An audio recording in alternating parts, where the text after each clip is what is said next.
ಇನ್ನೊಂದು, ಈ ಕಾಲಕ್ಕೆ ಈ ದೇಶದಲ್ಲಿ ಒಂದು ದೊಡ್ಡ ಶಿಕ್ಷಣ ಕ್ರಾಂತಿ ಆಗಿ ಹೋಗಿದೆ ಅಂತ ನಾವೆಲ್ಲ ಹೇಳ್ತೇವೆ. ಏನು ಅಂತಂದ್ರೆ, ತಾಂತ್ರಿಕ ಶಿಕ್ಷಣಕ್ಕೆ ಸಂಬಂಧಪಟ್ಟ ಹಾಗೆ ಈ ದೇಶ ಬಹಳ ಮುಂಚೂಣಿಯಲ್ಲಿದೆ. ನಮ್ಮ ಐಐಟಿಗಳು ಈಗ ಬೇರೆ ದೇಶಕ್ಕೆ ಹೋಗಿ ಅಲ್ಲಿ ಕ್ಯಾಂಪಸ್ ಸ್ಟಾರ್ಟ್ ಮಾಡ್ತಾ ಇದ್ದಾವೆ, ಮತ್ತು ಐಐಟಿ ಅಂತ ದೊಡ್ಡ ದೊಡ್ಡ ಸಂಸ್ಥೆಗಳಿಗೆ ಬೇರೆ ದೇಶದಿಂದ ಬಂದು ಇಲ್ಲಿ ಕಲಿತಾ ಇದ್ದಾರೆ.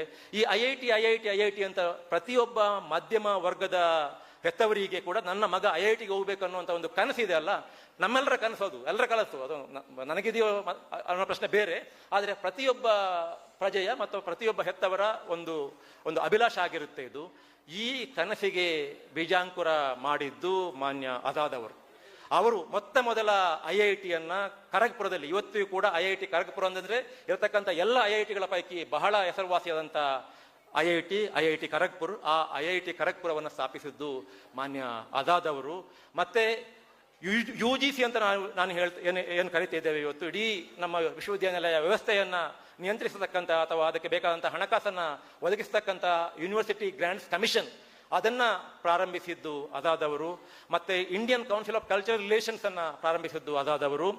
ಇದರ ಜೊತೆಗೆ ಇನ್ನೊಂದು, ಅವರು ಶಿಕ್ಷಣ ಮಂತ್ರಿಗಳು ಆದರೂ ಕೂಡ ಈ ದೇಶದ ಕಲ್ಚರ್ ಅಥವಾ ಈ ದೇಶದ ಸಂಸ್ಕೃತಿಯ ಬಗ್ಗೆ, ಈ ದೇಶದ ಬರವಣಿಗೆಯ ಬಗ್ಗೆ ಅವರಿಗೆ ಎಷ್ಟು ಕಾಳಜಿ ಇತ್ತು ಅಂತಂದ್ರೆ, ಇವತ್ತಿನ ಕೇಂದ್ರ ಸಂಗೀತ ನಾಟಕ ಅಕಾಡೆಮಿ ಆಗಿರಲಿ, ಕೇಂದ್ರ ಸಾಹಿತ್ಯ ಅಕಾಡೆಮಿ ಆಗಿರಲಿ, ಕೇಂದ್ರ ಲಲಿತಕಲಾ ಅಕಾಡೆಮಿ ಆಗಿರಲಿ, ಇವೆಲ್ಲವನ್ನೂ ಕೂಡ ಆಜಾದ್ ಅವರು ಹೇಳ್ತಾರೆ, ನೋಡಿ ಎಲ್ಲರೂ ಕೂಡ ಕಲೆ ಸಂಸ್ಕೃತಿ ಅಂದಾಗ ನಾವು ಮೊದಲಿನಿಂದಲೂ ಓದ್ತಾ ಬಂದಿದ್ದೇವೆ. ಗ್ರೀಸ್ ಇದಕ್ಕೆ ಪಿತಾಮಹ, ಗ್ರೀಸ್ನಲ್ಲಿ ಇದೆಲ್ಲವೂ ಇದೆ, ಗ್ರೀಸ್ ದೇಶವನ್ನು ನೋಡಿ ನಾವು ಸಂಸ್ಕೃತಿ ಅಥವಾ ತತ್ವಜ್ಞಾನ ಇತ್ಯಾದಿಯನ್ನು ಕಲಿಬೇಕು, ಇತ್ಯಾದಿ. ಆದರೆ ಆಜಾದ್ ಅವರು ಹೇಳ್ತಾರೆ, ಇಲ್ಲ, ಭಾರತದಲ್ಲಿ ಎಲ್ಲವೂ ಕೂಡ ಭಾರತದಲ್ಲಿ ಇದೆ, ಗ್ರೀಕ್ ದೇಶಕ್ಕೆ ಸಮನಾಗಿ ಭಾರತದಲ್ಲಿ ಕೂಡ ಇವೆಲ್ಲವೂ ಇದೆ, ಇವನ್ನು ನಾವು ಬೆಳೆಸಬೇಕು, ಉಳಿಸಬೇಕು ಅನ್ನೋ ಕಾರಣಕ್ಕೋಸ್ಕರ ಅವರು ಎಲ್ಲ ಅಕಾಡೆಮಿಗಳನ್ನು ಸ್ಥಾಪಿಸಿದ್ದಾರೆ. ಇವೆಲ್ಲವೂ ಕೂಡ ಇವತ್ತಿಗೆ ದೊಡ್ಡ ಬಳವಳಿಗಳು ನಮಗೆ. ಸೊ ನಾನು ಇಷ್ಟೇ ಹೇಳಿಕೆ ಬಯಸ್ತೇನೆ, ಒಂದು, ಇಡೀ ಅವರ ವ್ಯಕ್ತಿತ್ವದಲ್ಲಿ ಕಾಣುವುದು ಏನು ಅಂತಂದ್ರೆ, ಎಲ್ಲರನ್ನ ಒಳಗೊಳ್ಳುವಂತಹ ರೀತಿಯಲ್ಲಿ ದೇಶವನ್ನು ಕಟ್ಟಬೇಕು. ಸ್ವಾತಂತ್ರ್ಯ ಚಳವಳಿಯಲ್ಲಿ ಕೂಡ ಅದೇ ಕೆಲಸವನ್ನು ಮಾಡಿದರು. ಆನಂತರ ಶಿಕ್ಷಣ ರಂಗಕ್ಕೆ ಮುಖ್ಯವಾಗಿ ಅವರು ಇವತ್ತು ನಮಗೆ ಏನು ಎಲ್ಲರಿಗೂ ಶಿಕ್ಷಣ ಅಥವಾ ಸರ್ವತ್ರ ಶಿಕ್ಷಣ, ಸರ್ವ ಶಿಕ್ಷಣ ಅಭಿಯಾನ ಅಂತ ನಾವೇನು ಹೇಳ್ತೇವೆ, ಅಥವಾ 1 ರಿಂದ 14ನೇ ವಯಸ್ಸಿನ ಎಲ್ಲರಿಗೂ ಕೂಡ ಸರ್ಕಾರ ಉಚಿತವಾಗಿ ಶಿಕ್ಷಣವನ್ನು ನೀಡಬೇಕು ಅನ್ನುವಂತಹ ಈ ಕಡ್ಡಾಯ ಶಿಕ್ಷಣ ಕಾಯ್ದೆ ಏನು ಬಂದಿದೆ, ಈ ಕಾಯ್ದೆಯ ಪಿತಾಮಹ ಒಂದು ಅರ್ಥದಲ್ಲಿ ಆಜಾದ್ ಅವರು. ಯಾಕಂತಂದ್ರೆ ಅವರು ಆ ಕಾಲಕ್ಕೆ ಸಂವಿಧಾನ ಸಭೆಯಲ್ಲೇ ಅವರು ಹೇಳ್ತಾರೆ, ಇಂಥದ್ದೊಂದು ಸರ್ಕಾರ ಯಾವ ಜವಾಬ್ದಾರಿಯಿಂದ ಬೇಕಾದರೂ ನುಣುಚಿಕೋಬಹುದು, ಆದರೆ ಶಿಕ್ಷಣದ ಜವಾಬ್ದಾರಿಯಿಂದ ಸರ್ಕಾರ ಯಾವತ್ತೂ ಕೂಡ ನುಣುಚಿಕೋಬಾರ್ದು ಅನ್ನುವಂತಹ ಮಾತನ್ನ ಅವರು ಹೇಳ್ತಾರೆ. ಮಾತ್ರ ಅಲ್ಲ, ಆ ಕಲಾಂ ಅವರಿಗೆ, ಆಜಾದ್ ಅವರಿಗೆ ಇದ್ದಂತಹ ಕಲ್ಪನೆ ಏನು ಅಂತಂದ್ರೆ, ನೋಡಿ, ಇದು ಕೊನೆಯ ಮಾತು ಹೇಳಿ ನಾನು ಮುಗಿಸ್ತೇನೆ. ನಾನು ಸುಮಾರು 8 ರಿಂದ 10 ವರ್ಷ ನಾನು ಇಂಗ್ಲೆಂಡ್ನಲ್ಲಿ ಉನ್ನತ ಶಿಕ್ಷಣ ಪಡೆದು ಅಲ್ಲೇ ಕೆಲಸ ಮಾಡ್ತಾ ಇದ್ದೆ.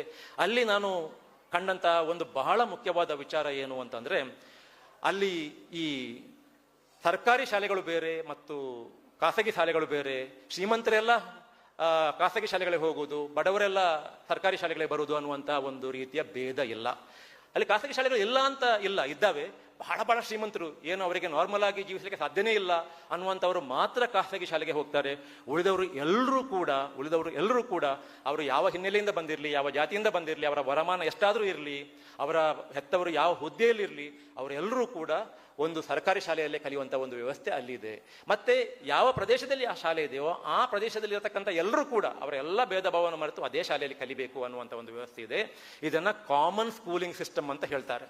ಈ ಕಾಮನ್ ಸ್ಕೂಲಿಂಗ್ ಸಿಸ್ಟಮ್ ಅನ್ನ ಹೇಗಾದ್ರೂ ಮಾಡಿ ಈ ದೇಶದಲ್ಲಿ ಪ್ರತಿಷ್ಠಾಪಿಸಬೇಕು ಅನ್ನುವಂಥ ಒಂದು ಉದ್ದೇಶವನ್ನ ಹೊಂದಿದ್ದಂತಹ ಮೊದಲ ನಾಯಕ ಈ ದೇಶದಲ್ಲಿ ಕಲಾಂ ಅವರು, ಆಜಾದ್ ಅವರು.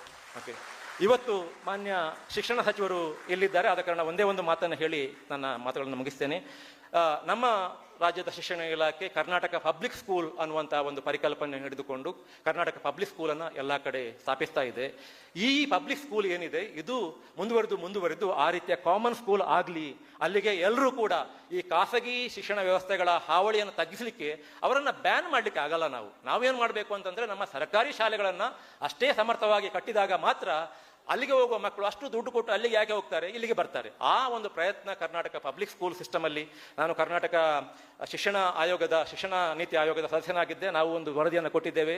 ಆ ವರದಿಯಲ್ಲಿ ನಾವು ಏನಾದರೂ ಹೇಳಿದಿರ್ಬೋದು, ಆದರೆ ಈ ಕರ್ನಾಟಕ ಪಬ್ಲಿಕ್ ಸ್ಕೂಲ್ ಅನ್ನುವಂಥ ಒಂದು ಪರಿಕಲ್ಪನೆ ಏನಿದೆ, ಈ ಪರಿಕಲ್ಪನೆ ಒಂದು ರೀತಿಯಲ್ಲಿ ಕಾಮನ್ ಸ್ಕೂಲ್ನ ಪರಿಕಲ್ಪನೆಗೆ ಹತ್ತಿರ ಇರತಕ್ಕಂಥ ಪರಿಕಲ್ಪನೆ, ಮತ್ತು ಇದು ಅದಾದ ಅವರು ಕನಸು ಕಂಡಂತಹ ಶಿಕ್ಷಣ ವ್ಯವಸ್ಥೆಗೆ ಹತ್ತಿರ ಇರತಕ್ಕಂತಹ ಒಂದು ಪರಿಕಲ್ಪನೆ. ಆದ ಕಾರಣ ಈ ಒಂದು ಚಳವಳಿಯನ್ನು ತಾವು ಏನು ಪ್ರಾರಂಭಿಸಿದ್ದೇವೆ, ಈ ಪಬ್ಲಿಕ್ ಸ್ಕೂಲ್ ಒಂದು ಅಭಿಯಾನ ಅದು ಮುಂದುವರಿಬೇಕು. ಮತ್ತೆ ಅಲ್ಲಿ ಒಂದೇ ಒಂದು ವಿಚಾರವನ್ನು ಇನ್ನೊಂದು ತಮ್ಮ ಗಮನಕ್ಕೆ ತರಲಿಕ್ಕೆ ಬಯಸ್ತೇನೆ. ಈ ಮಾಧ್ಯಮ ಇಂಗ್ಲಿಷ್ ಇರಬೇಕಾ ಕನ್ನಡ ಇರಬೇಕಾ ಅಥವಾ ಮಾತೃಭಾಷೆ ಆಗಿರ್ಬೇಕಾ ಅನ್ನುವಂಥ ಒಂದು ದ್ವಂದ್ವ ಇದೆ. ಅದನ್ನು ಸರ್ಕಾರ ಹೇಗೆ ಪರಿಹರಿಸುತ್ತಾ ಗೊತ್ತಿಲ್ಲ ನನಗೆ. ಆದರೆ ಈ ಕರ್ನಾಟಕ ಪಬ್ಲಿಕ್ ಸ್ಕೂಲಿಗೆ ಸಂಬಂಧಪಟ್ಟ ಹಾಗೆ ಒಂದೇ ಒಂದು ಮಾತು ಹೇಳ್ತೇನೆ, ಅದು ಏನು ಅಂತಂದ್ರೆ, ಅಲ್ಲಿ ಅವರು ಇಂಗ್ಲಿಷ್ ಕಲ್ತರೂ ಕೂಡ ಅಲ್ಲಿ ಕನ್ನಡದ ಪರಿಸರ ಇರುವ ಹಾಗೆ ತಾವು ಖಾತರಿಪಡಿಸಬೇಕು ಅಂತ ತಮ್ಮಲ್ಲಿ ಕೇಳಿಕೊಳ್ತೇನೆ. ಯಾಕಂತಂದ್ರೆ ಈ ರೀತಿ ತಾವು ಕರ್ನಾಟಕ ಪಬ್ಲಿಕ್ ಸ್ಕೂಲನ್ನು ಕಟ್ಟಿದ್ದೇ ಆದರೆ ಅದು ನಮ್ಮ ಅದಾದವರಿಗೆ ಕೊಡ್ತಕ್ಕಂತಹ ದೊಡ್ಡ ಗೌರವ ಆಗುತ್ತೆ. ಮತ್ತು ರಾಷ್ಟ್ರೀಯ ಶಿಕ್ಷಣ ದಿನಾಚರಣೆಯನ್ನು ನಾವು ಏನು ಕೈಗೊಳ್ತೇವೆ ಅದಕ್ಕೊಂದು ಅರ್ಥ ಬರುವಂತಹ ರೀತಿಯ ಒಂದು ಕೆಲಸ ಅದು. ಅದನ್ನು ಮುಂದುವರಿಸಿ, ಇದು ಈ ಶಿಕ್ಷಣ ದಿನದ ಶುಭಾಶಯಗಳನ್ನು ತಮಗೆ ಮತ್ತೊಮ್ಮೆ ಹೇಳ್ತಾ, ಈ ವರ್ಷ ಏನು ನಾವು ಪ್ರಾರಂಭಿಸಿದ್ದೇವೆ ಇದು ಇಲ್ಲಿಗೆ ನಿಲ್ಲದೇ ಇರಲಿ, ಇದು ಮುಂದುವರಿಯಲಿ. ಪ್ರತಿ ವರ್ಷ ಕೂಡ ಇದಕ್ಕಿಂತಲೂ ವ್ಯವಸ್ಥಿತವಾಗಿ, ಇದಕ್ಕಿಂತಲೂ ದೊಡ್ಡ ಮಟ್ಟದಲ್ಲಿ ರಾಜಧಾನಿಯಲ್ಲಿ ಮತ್ತು ರಾಜ್ಯದ ಎಲ್ಲೆಡೆ ಕೂಡ ರಾಷ್ಟ್ರೀಯ ಶಿಕ್ಷಣ ದಿನಾಚರಣೆ ನಡೆಯಲಿ. ಮತ್ತು ಆ ಮೂಲಕ ನಾವು ಮೌಲಾನಾ ಅಬುಲ್ ಕಲಾಂ ಆಜಾದ್ ಅವರನ್ನು ಸ್ಮರಿಸುವಂತಹ ಕೆಲಸವನ್ನು ಮಾಡೋಣ ಅಂತ ಹೇಳ್ತಾ, ನನಗೆ ಈ ಅವಕಾಶವನ್ನು ಕೊಟ್ಟದಕ್ಕಾಗಿ ಎಲ್ರಿಗೂ ವಂದಿಸ್ತಾ ನನ್ನ ಮಾತುಗಳನ್ನ ಮುಗಿಸ್ತೇನೆ.